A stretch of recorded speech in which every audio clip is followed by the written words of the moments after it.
Hey, how's it going, do-it-yourselfers? Today we're going to learn all about carbon buildup inside your engine. Alright, so I'll split this video into segments. First, we'll talk about where and how on your engine carbon buildup can occur. Second, we'll go over the symptoms of excessive carbon buildup and how you can diagnose it. And third, we'll go over how you can prevent carbon buildup from happening in the first place. And finally, I'll go over how you can treat carbon buildup. Alright, so where on your engine you're going to get carbon buildup is going to depend on the sort of fuel injection setup you have. So for this Land Rover Discovery engine that you see here, this engine has a port fuel injection setup, which means fuel is injected into the port of each cylinder by the way of a dedicated fuel injector. So this fuel rail is usually sitting on the intake manifold. I don't have the intake manifold for this engine right now. It's basically sitting like this. So while the engine is running on the downstroke, as the piston is going down, the cylinder is going to be sucking in air. At the same time, your car's computer is going to command on the fuel injector, spraying hydrocarbons or gas into the port for the specific cylinder. All right, so on these engines, carbon buildup usually happens either on top of the piston itself or in the combustion chamber on the cylinder head side. And of course, you can get carbon buildup at the bottom of the valves as well. But generally speaking, you won't get much carbon buildup inside of the intake ports. Now on the other hand, on the cars that have engines with direct fuel injection, or GDI, which stands for gasoline direct injection, those cars, the gas or hydrocarbons isn't sprayed by the way of the fuel injector and on the intake manifold. It is sprayed directly into the combustion chamber. So this is the cylinder head for this engine. This obviously sits on top of the engine. There's the spark plug. So in addition to the spark plug, there's your fuel injector here as well, spraying gas directly into the combustion chamber. Now, some of you know, modern good quality gasoline has solvents and detergents that help it work as a cleaner or solvent.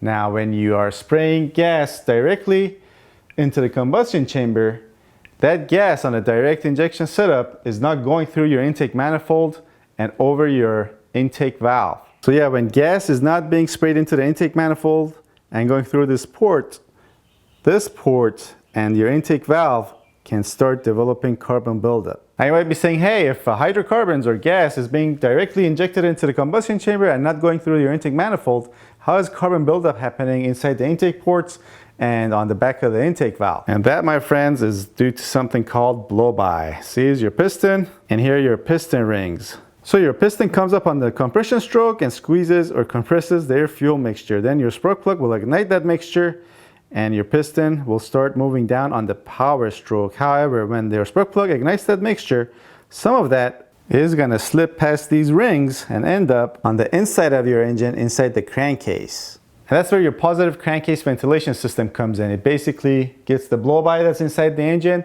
reroutes that through your intake, and feeds it back into the combustion chamber by the way of your intake manifold. So even though you are in the direct fuel injection setup, you don't have gas being sprayed inside the intake manifold, you're still getting some hydrocarbons passing past the rings, getting into the PCV system and being rerouted into intake manifold. And that's how you can get carbon buildup on the back of the intake valve and inside the intake ports of the cylinder heads on a direct fuel injection setup. Now engineers thought of this setup so that they could squeeze more mileage out of every molecule of gas entering your engine. However, they obviously didn't think this through, but later on, after they learned this was happening, they started developing a dual fuel injection system, which basically had both direct fuel injection and port fuel injection.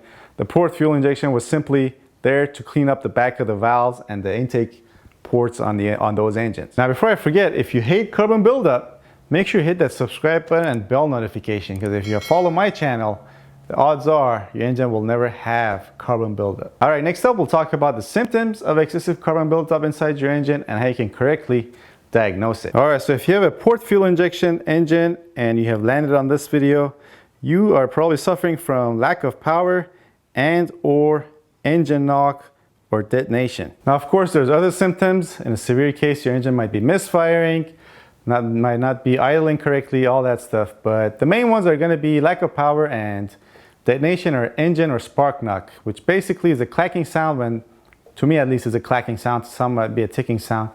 When the engine is under load. Basically that happens when you have so much carbon buildup either on top of your piston and or inside the combustion chamber and the cylinder head that it has increased your compression ratios. Your compression ratios, in layman's terms, is basically the area inside the cylinder when the piston is at bottom dead center, which means basically at the lowest point it can be relative to the area on top of the piston and in the combustion chamber when the piston is at top dead center, which is the furthest up point it can be inside the cylinder bore.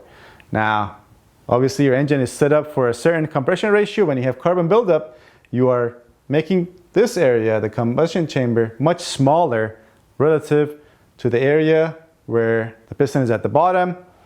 And when that happens, you have higher compression ratios. When you have higher compression ratios, you have excessive heat, and that excessive heat can start engine knock or spark knock, which basically is a second or third ignition of the air-fuel mixture after your spark plug ignites the air-fuel mixture. And that again is basically happening due to excessive heat, and that's what's making that clacking noise when your engine is suffering from engine knock. And in my experience on a port fuel injection system, carbon buildup is way too often blamed for other underlying problems that are causing your engine to have issues. So make sure you get this properly diagnosed. Now in a direct fuel injection setup, you are going to have similar problems. You're going to be lacking power, running rough, and also in a severe case, that carbon buildup could prevent the valves from closing or sticking, leading you to have poor compression in that cylinder as well. All right, next we'll talk about how you can prevent carbon buildup from happening in the first place. Well, for all engines, but especially for these port fuel injected